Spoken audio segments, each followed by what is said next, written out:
gente, parabéns. Vamos agora para o próximo grupo, que é o grupo A. Aline, Ana, João e Marcelo, por favor. Lembrando para abrir a câmera quando forem falar.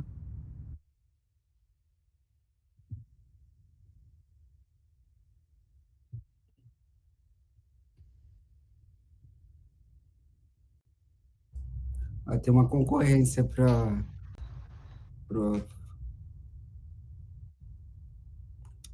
Para minha ventoinha? Você viu aí, cara? Não se sinta só. Bom, boa noite, então, pessoal. Tudo bem? A gente é o grupo A. E o nosso grupo é composto pela Ana Lívia, o João, o Marcelo e a Aline. E esse é o nosso projeto final aqui da disciplina de projeto integrador. Pode passar?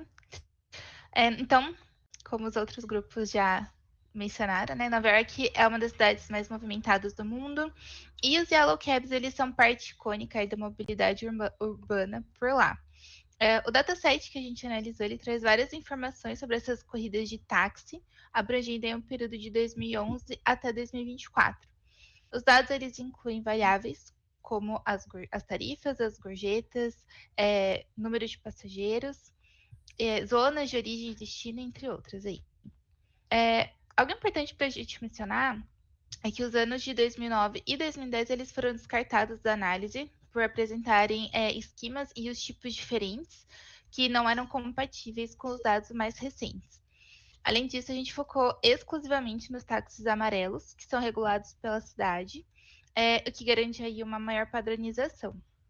A cidade, ela é dividida em zonas, né, Nova York, e essa divisão é essencial para entender o funcionamento dos táxis. Então, nós temos os táxis amarelos, que em geral eles só podem pegar passageiros em Manhattan e em aeroportos, enquanto os táxis verdes, eles atendem áreas mais afastadas. Por isso, no dataset existe uma coluna chamada Service Zone, que indica em qual área a corrida ocorreu. Esses dados eles são disponibilizados pela TLC, que é a Taxi and Limousine Commission, acho que é assim, que é o órgão responsável por regulamentar e fiscalizar os serviços de táxi, veículos de aluguel, limusine em Nova York no geral. A TLC ela garante a padronização, a segurança e a transparência no transporte individual dentro de Nova York. E ao todo a gente lidou com cerca de 1,5 bilhão de registros. Pode passar. Com base, então, com essa base em mãos, na verdade, a gente propôs a responder algumas perguntas centrais para entender melhor o comportamento das corridas de táxi na cidade de Nova York. Então, a primeira, quais são os principais fatores que oneram uma viagem de táxi amarelo? E isso envolve analisar o impacto de variáveis como tarifa, gorjeta, entre outros aí. Qual o preço médio das corridas ao longo do tempo? E aí vai se tratar de dados de décadas. Quais os horários com maior demanda por táxi amarelo? Então, o pico ele acontece no horário comercial, à noite, enfim. E aí, por último, quais são os locais da cidade onde existe uma maior demanda por táxi amarelo? E eu passo minha palavra para o João. Opa, falar um pouco da arquitetura agora. Então, nós optamos por utilizar tecnologias que o time já estava familiarizado, né? Então, utilizamos AWS, PySpark para processamento de dados e Power BI para geração dos dashboards, né? Mais especificamente em relação à arquitetura, na imagem aqui à direita, inicialmente a gente tem um Lambda, que ele vai coletar os dados do site do TLC, né? Diretamente dele, a gente baixa o link, e esse Lambda foi parametrizado para que a gente pudesse passar o ano que a gente queria coletar essas informações, ou então o mês. Dando prosseguimento, esses dados são imputados numa camada RAW, já em Parquet, né? Utilizamos também a AWS Glue para criar as camadas Trusted, com os dados mais refinados, e também a camada Delivery /Analytics, né? E, enfim, com a camada Analytics pronta e já refinada para responder as nossas perguntas, nós utilizamos o AWS Athena para servir de conexão com o Power BI, para que ele pudesse pegar as informações e serviço de insumo para que a gente gerasse os dashboards, né? A título de curiosidade, né, os custos totais que tivemos ao longo do projeto, nós criamos tags para monitorar esse custo aqui ao longo desde a implantação, enfim, de todo o projeto.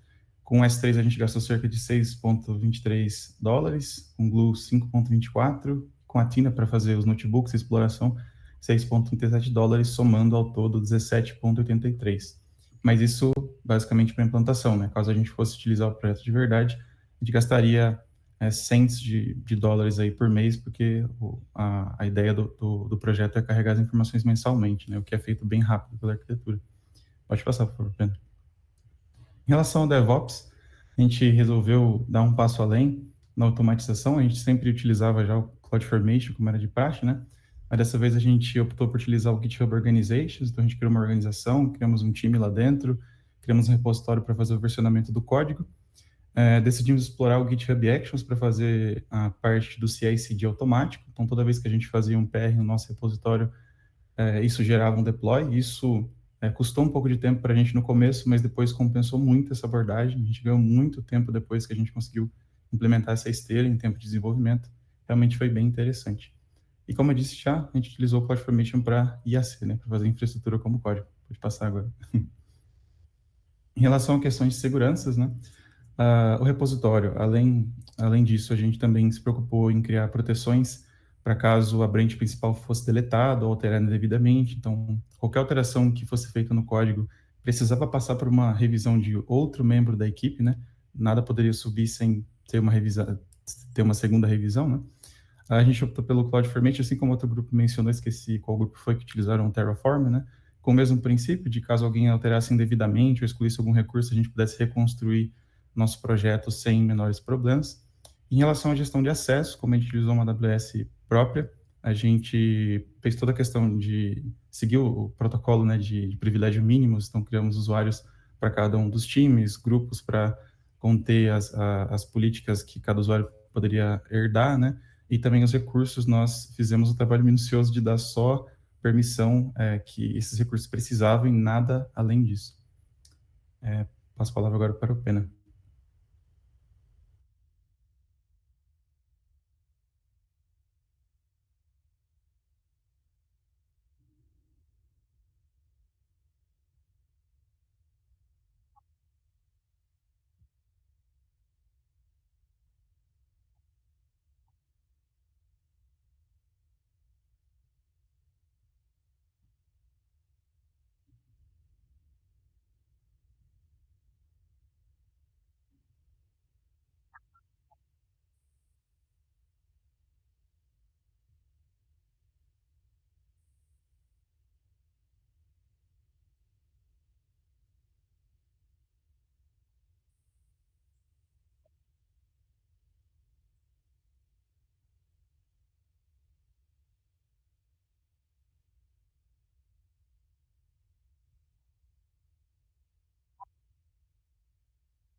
Bom, boa noite, pessoal. Prometo ser breve.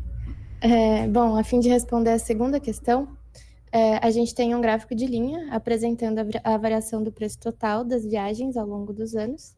A gente nota um aumento, né, de 2019 e um aumento expressivo de 2022 para 2023. Vendo isso, a gente foi pesquisar e a gente notou que pode ter relação com o ajuste de algumas taxas e remunerações que foram aplicadas pela TLC em 2022, que foi um ajuste expressivo. Pode passar, Pena, fazendo favor? E já na terceira questão, a gente tem um gráfico de barras que apresenta a variação de demanda por hora, permitindo também o filtro por ano. Nesse caso, a gente notou que, no geral, o fluxo é mais intenso a partir das 18 horas e mais ameno entre 1 e 7 da manhã. E essa distribuição se mantém ao longo de todos os anos. A única coisa que a gente nota é realmente uma queda no volume de viagens nos anos ali da pandemia. Pode passar, Pena, por favor? E, por fim, a gente tem o outro gráfico de barras para análise de demandas por local, permitindo também o filtro por região. Esse gráfico nos indica um movimento expressivo nas regiões comerciais da cidade, como a Upper East Side, como a Pena comentou anteriormente. E, bom, sem delongar mais, que a gente já estourou o tempo, a gente priorizou a resposta das 4 questões que a gente levantou, mas os dados que a gente possui também abrem possibilidades para que a gente tenha outras análises futuras que também podem ter uma utilidade de exploração bem significativa, né?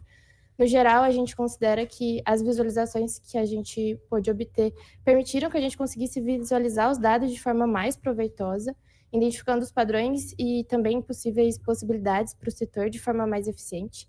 E, além disso, a gente acredita como grupo que a arquitetura que a gente conseguiu implementar de forma escalonável, em conjunto com as análises que a gente obteve, são um bom ponto de partida. O projeto como todo também pode ser replicável a quem desejar toda a infraestrutura, scripts, o dashboard do Power BI, estão disponível no nosso GitHub para quem quiser replicar. E, enfim, o trabalho possibilitou que a gente pudesse manipular dados de um contexto diferente, que a gente não veria usualmente em nossos trabalhos. Todos nós já atuamos com engenharia de dados, mas poder atuar com dados nesse contexto foi uma grata surpresa que a gente não teria usualmente no nosso dia a dia, então foi uma oportunidade bem proveitosa para todos os membros do grupo. E, bom, essa foi a nossa apresentação, eu agradeço pela atenção de todos, estamos disponíveis para dúvidas e sugestões. Obrigado, Ana Lívia, obrigado pelos componentes do grupo, parabéns pelo resultado do trabalho. Janete? Parabenizo, pessoal. Não tenho muitas perguntas que fazer, talvez uma mais conveniente seria, vocês viram que muitos dos outros grupos também trabalharam com dataset do táxi. Vocês acharam se existe algo que de fato tinha acontecido com os outros datasets que vocês também perceberam na sua análise? Se chegaram a alguma mesma conclusão? Eu acho que teve um grupo que mostrou um gráfico que foi muito parecido com o nosso, de barras pelo horário ali, a gente viu exatamente a mesma distribuição, os horários de pico ali, que a Ana comentou, né? Isso que eu percebi, eu não lembro qual grupo que foi, mas eu lembro que teve um gráfico que eu bati o olho e falei, nossa, foi a mesma abordagem, né?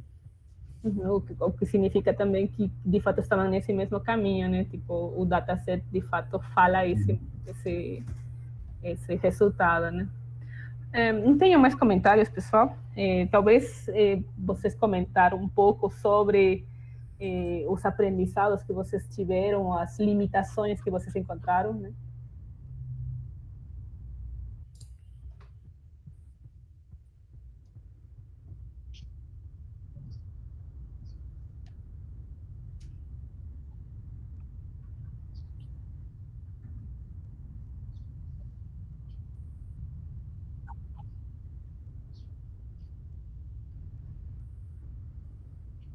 Uhum.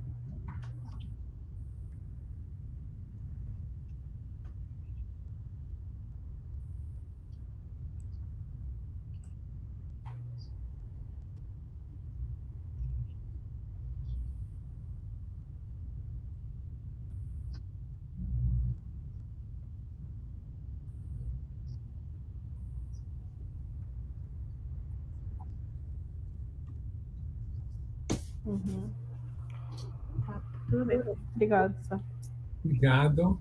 Leandro? Bom, inicialmente, parabéns, sim, tá deslumbrante o trabalho de vocês, muito bem feito, muito bem arquitetado. E eu não lembro se eu vi, vocês chegaram a colocar o orquestrador ou não? Não, orquestrador não. Sim. Uhum.